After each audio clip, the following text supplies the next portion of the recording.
愛を探す旅は今日ここで終わりにしよう。誰かに愛されようとして我慢して頑張る日々も、あの人に認められようとして焦って背伸びする夜も、もう終わりでいい。愛を人からもらおうとすると、私たちは簡単にすり減ってしまう。最初からずっと愛はあなたの内側にある。止めどなく降り注いでいるよ。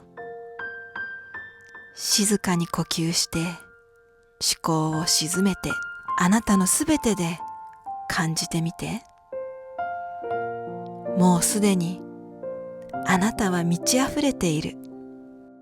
だってあなたがすでに愛そのものだから。